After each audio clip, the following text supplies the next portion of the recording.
All right. I think Ken is ready to give his 15 to 20-minute speech. This is from the Professional Speaker Manual. The objective is the motivational speech. Understand the concept and nature of motivational speaking. Apply a 4-step motivational method with the purpose of persuading and inspiring. Deliver a motivational speech to persuade an audience to emotionally commit to an action. The speech title is, You Can Survive an Economic Crisis. Ken Smith is presenting the 5th project in the Professional Speaker the Motivational Speech. The Federal Reserve is participating in bailing out Greece along with the U.S. economy as Washington continues to spend close to twice what it takes in each year. All of this spending will take its toll in the not-too-distant future. Here to tell us how we can prepare to survive a potential crash, please help me welcome Ken Smith with his speech, You Can Survive an Economic Crisis. You can survive an economic crisis, Ken Smith.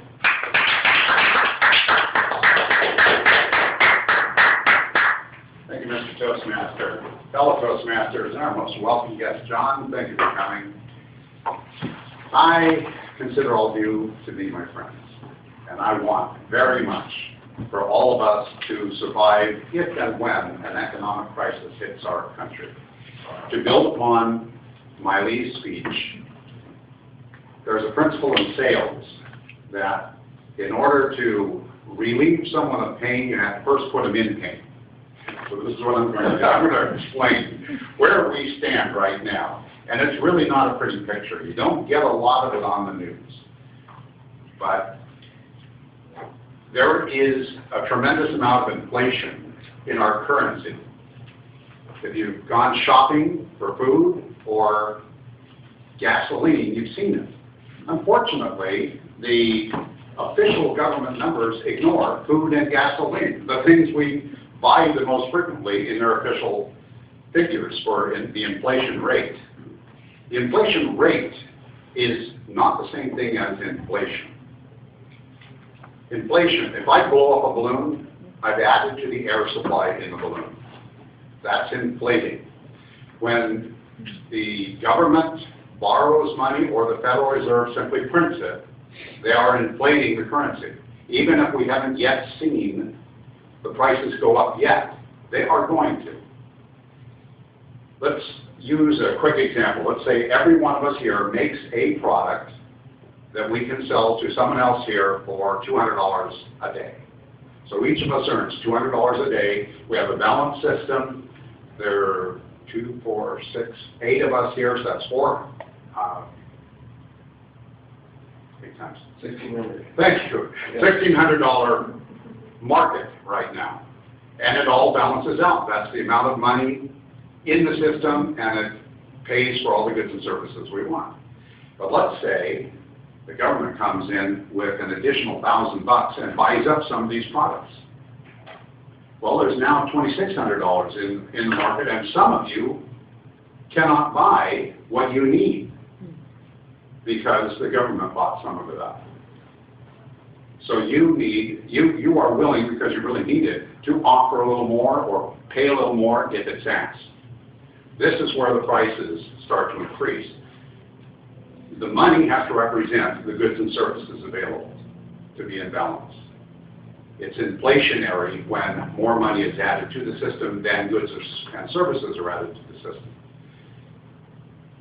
But it takes a little time. John, if you owned the printing press and you could print money, you don't lose anything, do you? You get full value for it, but eventually others will lose. So the first people in line, the Federal Reserve and the government, benefit. The rest of us lose when more money is printed than goods and services are increasing. If goods and services are increasing, it is okay to increase the money supply to that level, but not in excess of it. And we are going way in excess of it right now.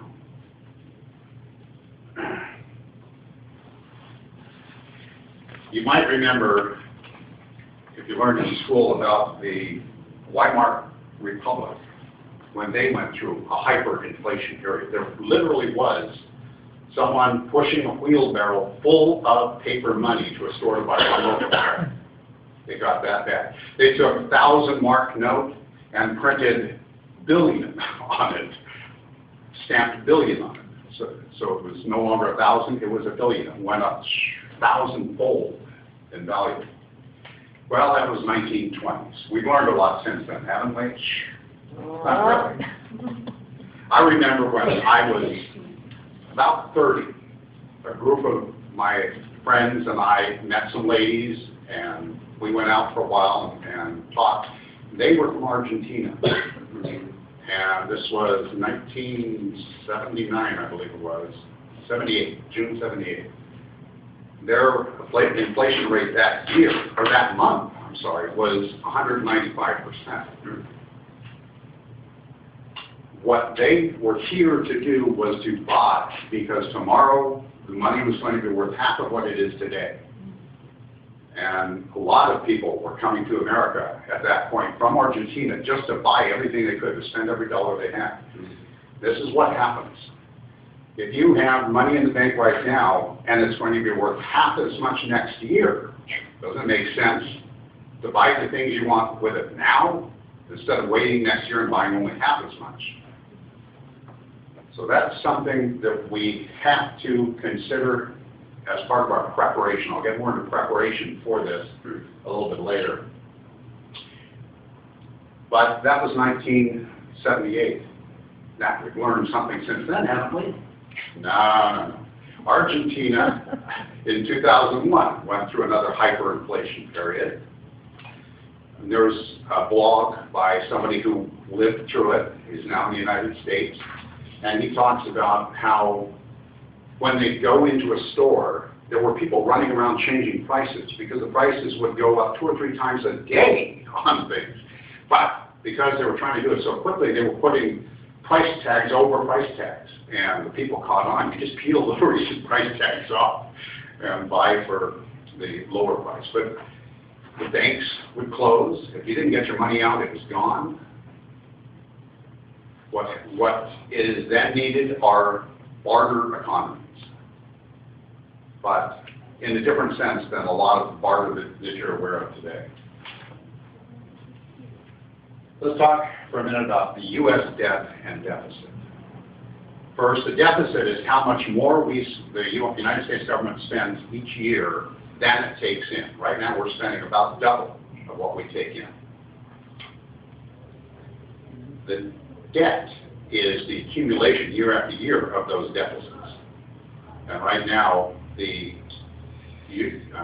debt the U.S. owes is as much as the entire gross national product of our country.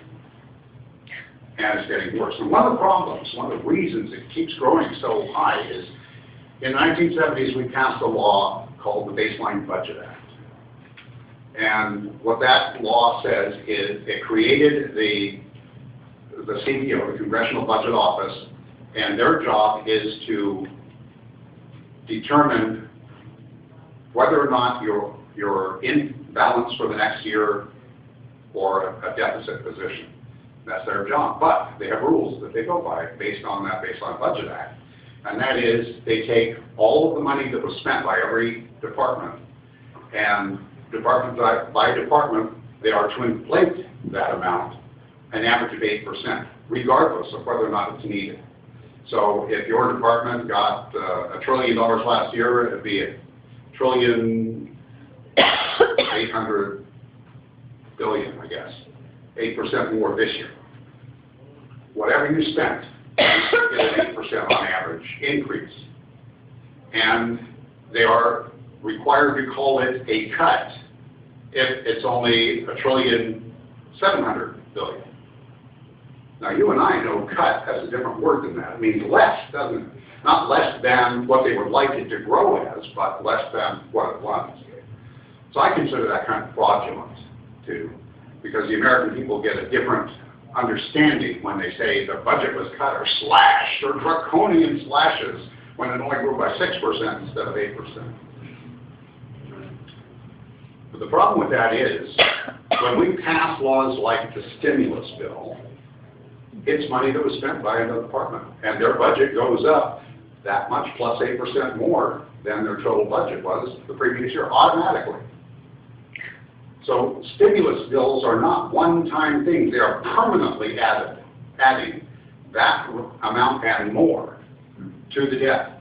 And this is why it is growing so exponentially right now. And we're over $7 trillion in debt. Well, who do we owe that money to? The Federal Reserve, mostly. The Federal Reserve was created in 1913. It is a private corporation. It is not a governmental agency. The chairman and directors of the Federal Reserve are paid by the Federal Reserve. That is their boss, not the President of the United States or the taxpayers of the United States. And it was created under the concept of too big to fail. The biggest banks got together and decided that it would be tragic for the country if they failed. It's okay for smaller banks to fail, but not these 5 or 6 that got together to form the Federal Reserve.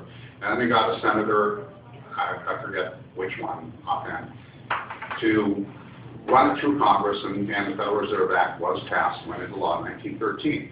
So we have a private company that's in control of our economic system, and they inflate the currencies whenever they want. You remember the $787 billion stimulus bill we did in 2010? That same day, they gave $7 trillion to the banks, in addition to the government giving $787 billion. The Federal Reserve just added zeros to the bank accounts, totaling $7 trillion. What we can do to prepare for all this is, are you accurate on that? Is it over 20 minutes? Oh, 20, I'm reading the pre-programmed timetable on the back. And it says 8, it's circled at 8, 10, 8, 9, 10, and it's... I didn't circle that. Well, somebody circled that. Number 24 was my preset. Oh, I guess I was following the wrong thing. Yeah, I'm sorry. Just start Yeah, over again. I'm sorry. Okay. I knew it about that. I'm sorry. The IMF is another issue. The International Monetary Fund, where we are bailing out all these other countries that are in hyperinflation. The IMF, 27% of that money comes from and is backed by the U.S. taxpayer. So it comes from the Federal Reserve, guaranteed by the U.S. taxpayer on this concept of too big to fail. We can't let the Federal Reserve fail. So no matter what they do, how irresponsible they are with money, whatever kind of investments they make, they're not allowed to lose because your taxes have to go up to cover it.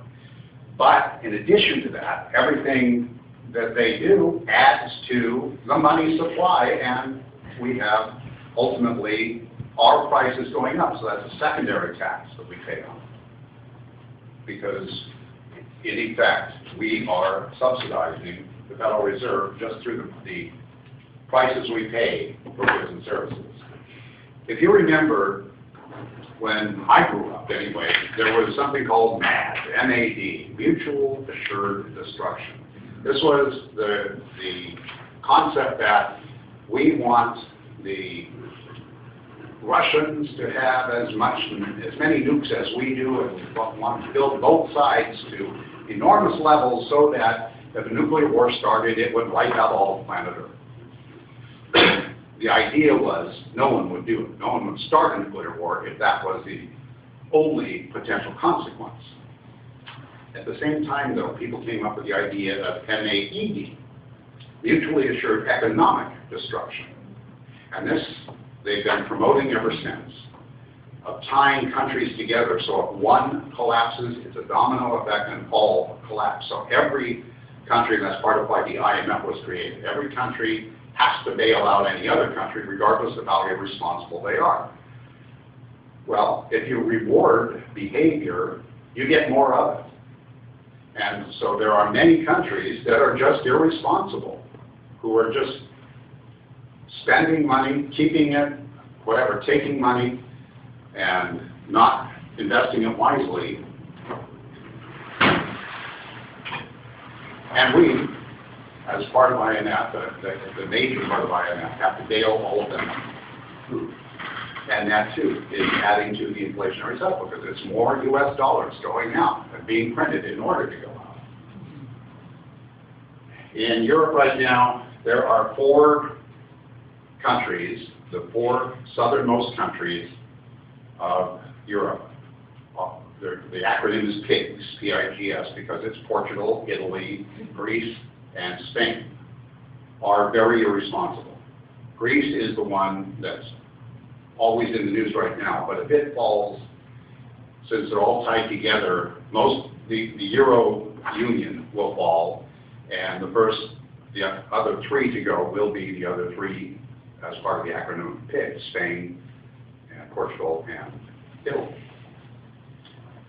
But then the rest of Europe goes and US goes because it was planned that way. Tie it all together. Mutual assured destruction. So we would be the last to go. Nevertheless, we have other issues. We will see inflation prior to that. I guarantee we're going to see prices go up. It's mathematically inevitable because of the money that's been put into the system. It has to filter through. And as it does, the price of goods and services have to rise to absorb it. So what can we do? Most of you probably have insurance of some sort, right? That's preparing for a crisis. If your car gets in a wreck, you have insurance on your car to take care of that wreck. If you are hospitalized, you have insurance that will cover that. What I suggest is you just take that same philosophy and prepare for what is inevitable, the prices rising at a rate much faster than you would like, probably faster than your income happens. One of the ways to do that is to start hoarding. Every time you shop, buy some extra things that will last a long time. Canned foods, water, things of that nature that may be very valuable once this crisis hits. If a crisis does hit, the stores will be the first to be looted. People will go there and try to buy everything they can, and then as they start running out, people will just start breaking in and taking what's left. This happens everywhere. This isn't just a theory. It has happened again and again and again throughout mankind's history, every time countries have put themselves in this position. So it is inevitable that we're going to see high inflation. Whether or not we see hyperinflation depends on the rate at which the money goes into the system. There are 5 G's to prepare with now if you can. Gold or silver. Ground, that means land. If you own a home, don't sell it. Gas. Groceries. And guns. If people start breaking in and stealing things, stores are the first hit, but other people's homes also get looted. If you want to protect it, you may need to prepare in that regard. So again, get dried foods if you can, canned foods, things that can help you that way, but also start thinking in terms of skills that you have that are barterable. Now, what you do for a living is barterable in a good economy. But is it a necessity, something that people really have to have and are willing to kill for? Those are the kinds of things that are most barterable when the economy is really bad. Condo, you own a woodworking shop, you make cabinets, you'll probably still have customers that buy cabinets, but you may think of other things that just general carpentry and repair and things of that nature that you can offer out to people in exchange. And massage. Luxuries are things that the rich will always buy. So start targeting the rich as your clientele. Real estate, always good. Own some too, don't just be selling. Photography, yes, people will be buying that, but think of it in terms of other skills you might have as well. because you're not going to have the same demand. When people are thinking in terms of getting food to eat that day, they're not thinking in demand, they don't have as high a demand for any of those services. So in conclusion, I've given you some pain and I hope I've helped lift you out of it. I would like very much to see every one of you survive an economic crisis. Mr. Justin.